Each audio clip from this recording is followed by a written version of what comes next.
In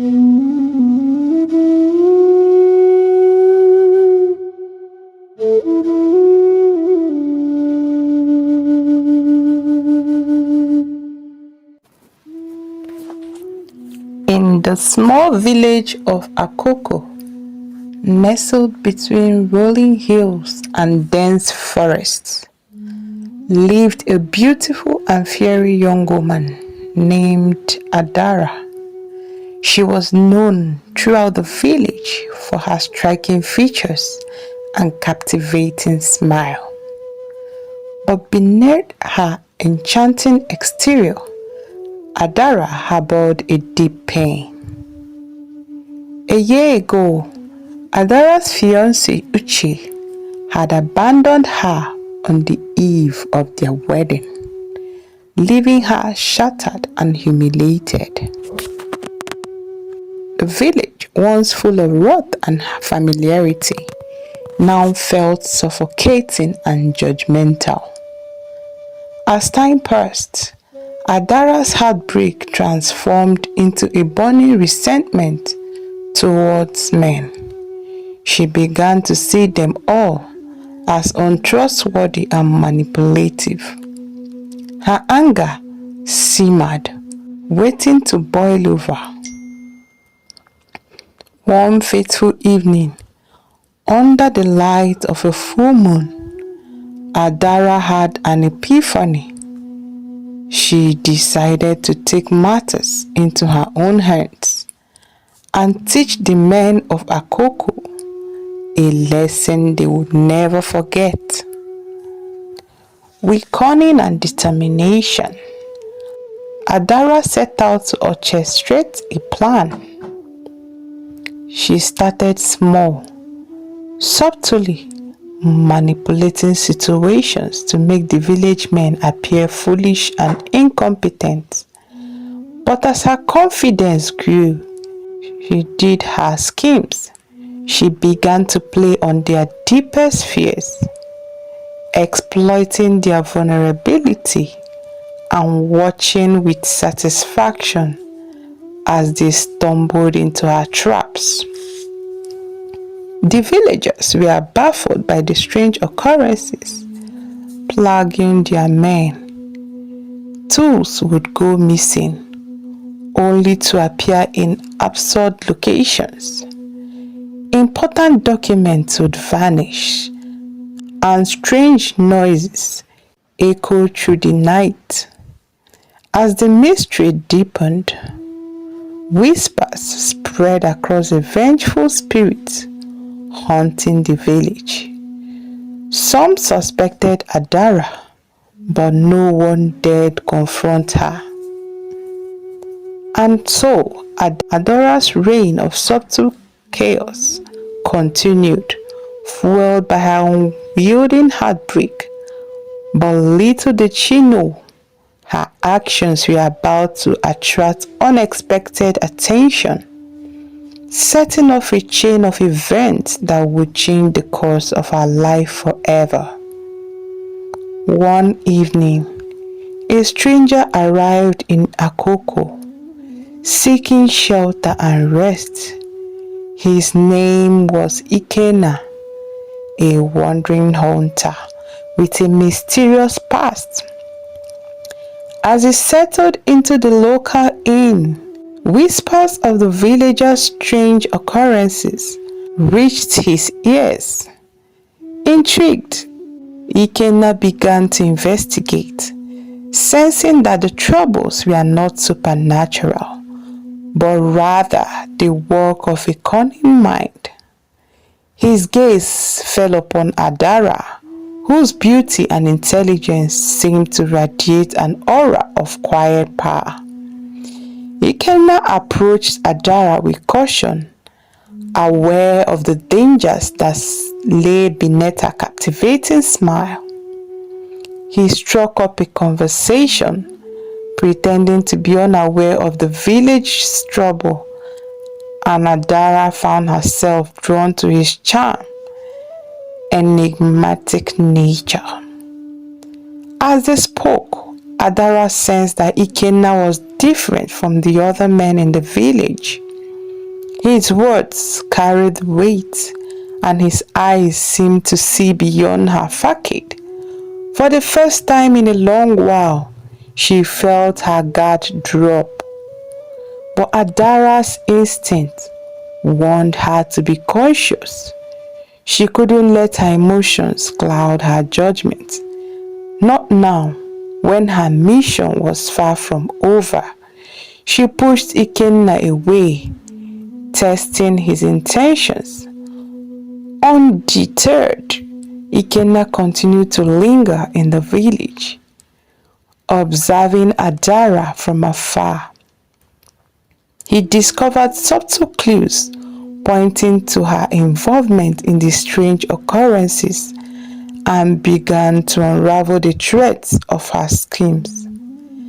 As Ikenna pieced together the puzzle, he realized that Adara's actions were not merely mischief, but a cry for justice. Her heartbreak and anger had become a crusade, and he couldn't help but admire her cunning and determination.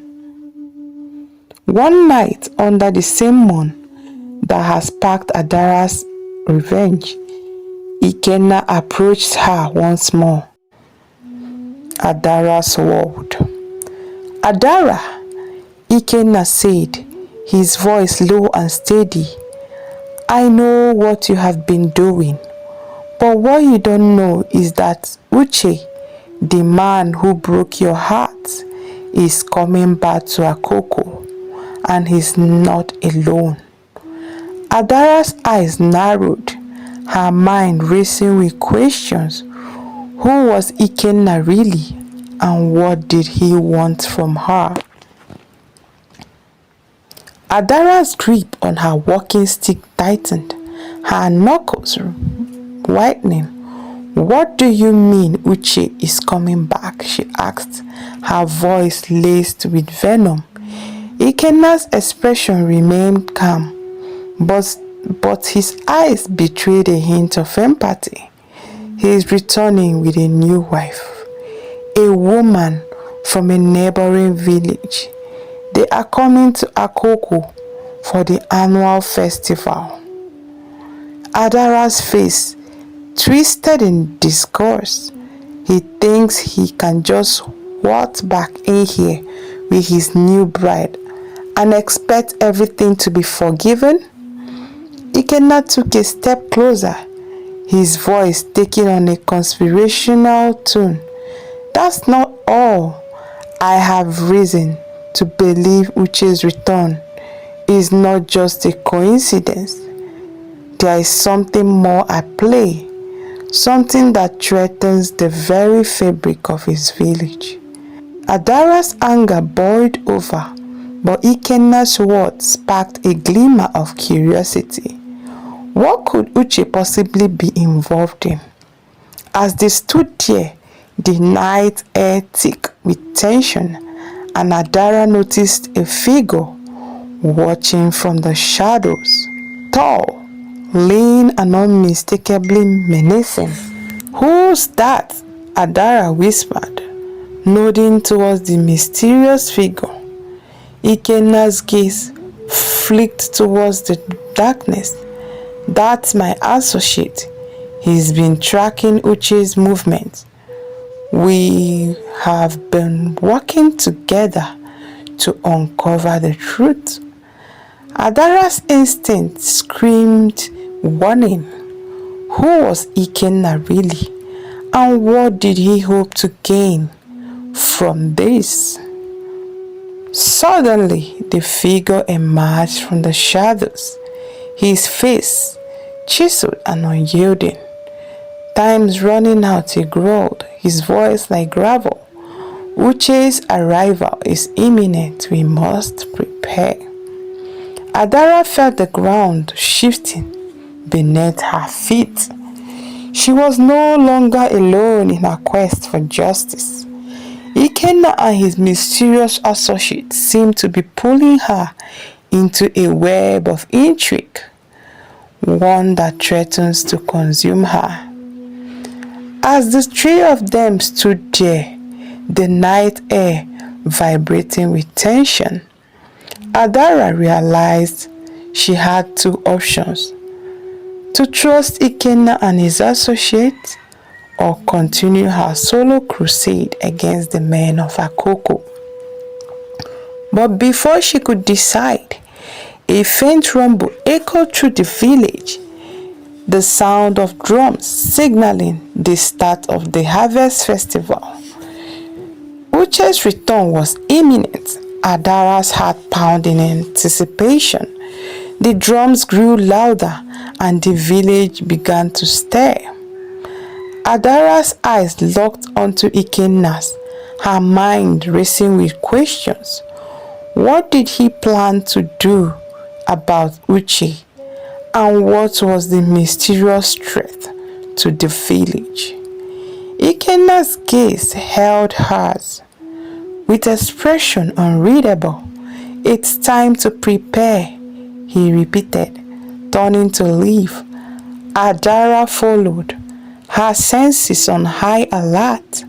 The mysterious associate fell into step beside her, his silence unnerving.